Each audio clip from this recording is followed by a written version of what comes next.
दोस्तों, आज की इस वीडियो में हम बात करने वाले हैं एक ऐसे शख्स की जिसकी स्पीड को सिर्फ हाई डेफिनेशन कैमरा ही कैद कर सकते हैं और जिसने ये प्रूव किया है कि अगर एक इंसान ठान ले तो वो चीते की रफ्तार से भी दौड़ सकता है। जी हाँ दोस्तों, मैं बात कर रहा हूँ उसेन बोल्ट की।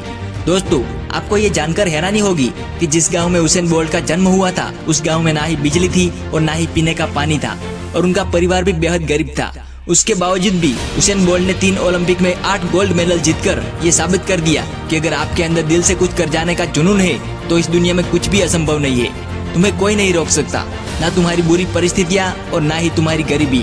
और उसेन बोल्ट ये भी कहते हैं कि आज मैं जो कुछ भी हूँ अपने कोच मिल्स की वजह से हूँ, क्योंकि उन्होंने ही मुझ जैसे आम इंसान को वर्ल्ड चैंपियन बनाया है, जिसका आज भी पूरी दुनिया गुणगान कर रही है। जब उसेन बोल्ट रनिंग की ट्रेनिंग करते थे तब वो कितनी ही अच्छी ट्रेनिंग क्यों ना कर ले, पर जब वो अपने कोच से पूछते थे तो उनके कोच कभी भी ये नहीं कहते थे कि इस बार तुमने काफी अच्छी रनिंग की है। वो हमेशा कोई ना कोई कमी निकाल कर बोल्ट को अभी भी और बेहतर करने के लिए बोलते थे।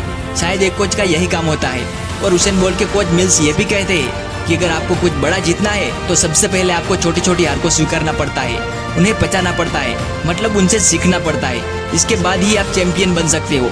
जब 2004 के ओलंपिक में घुटनों में इंजरी होने की वजह से उसेन बोल्ट को ओलंपिक में पार्टिसिपेट करने से मना कर दिया था तो वो बिना दौड़े ही हार गए थे। पर उसेन बोल्ट को अपने कोच मिल्स की बात याद थी कि एक दिन चैंपियन बनने के लिए छोटी छोटी हार का सामना करना पड़ता है, और वो बिना कुछ सोचे ही अगले ओलंपिक के लिए तैयारी करने लगे थे। एक बार उसेन बोल्ट को किसी ने पूछा कि आप स्प्रिंटिंग को कितना आसान बना देते हो। जब आप दौड़ते हो तो ऐसा लगता है कि स्प्रिंटिंग बेहद आसान है, पर रियलिटी में ऐसा बिल्कुल भी नहीं है। स्प्रिंटिंग एक बहुत टफ कंपटीशन में से एक है। इस पर उसेन बोल्ट ने कहा कि मैं आज जहाँ पर भी हूँ मुझे यहाँ तक पहुँचने में काफी मेहनत लगी है, बहुत ही ज्यादा हार्डवर्क और कठिन ट्रेनिंग करनी पड़ी है, क्योंकि जब मैं सुबह उठता हूँ तो ये याद आता है कि आज तो बहुत ही टफ ट्रेनिंग है, इसलिए आज नहीं जाता हूँ, पर मुझे ना चाहकर भी जाना पड़ता है। फिर मैं अपनी ट्रेनिंग को कंप्लीट करता हूँ, क्योंकि ट्रेनिंग करना रनिंग करने से काफी डिफिकल्ट होता है। फिर भी मैं अपनी ट्रेनिंग को कभी भी मिस नहीं करता, और शायद इसी वजह से उसेन बोल्ट करीब 10 साल तक टॉप पर रहे। उसेन बोल्ट कहते हैं कि अगर आपको किसी भी गेम को जीतना है तो सबसे पहले आपको मेंटली स्ट्रांग होना पड़ता है,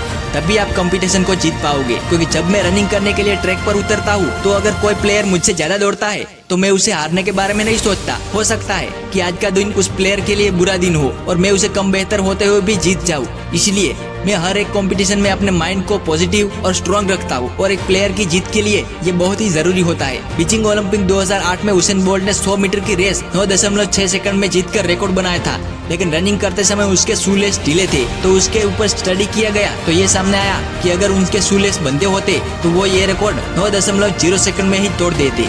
उसेन बोल्ट का जन्म ही जैसे स्पोर्ट के लिए हुआ था।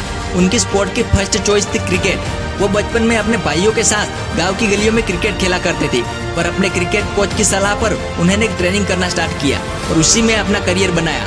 उसेन बोल्ट कहते हैं कि अगर मैं आज दौड़ने में माहिर नहीं होता तो मैं आज बहुत ही अच्छा बॉलर होता। दोस्तों, ऐसा जुनून, ऐसा पागलपन जब आप लाओगे तो आप किसी भी क्षेत्र में आगे बढ़ सकते हो। तो दोस्तों, आज की वीडियो में इतना ही। आपको इस वीडियो में कौन सी बात अच्छी लगी कमेंट करके जरूर बताएं। ऐसे ही वीडियोस मैं आपके लिए लाता रहता हूँ, इसलिए चैनल को सब्सक्राइब जरूर कर लेना। मिलता हो अगले वीडियो में। जय हिंद दोस्तों।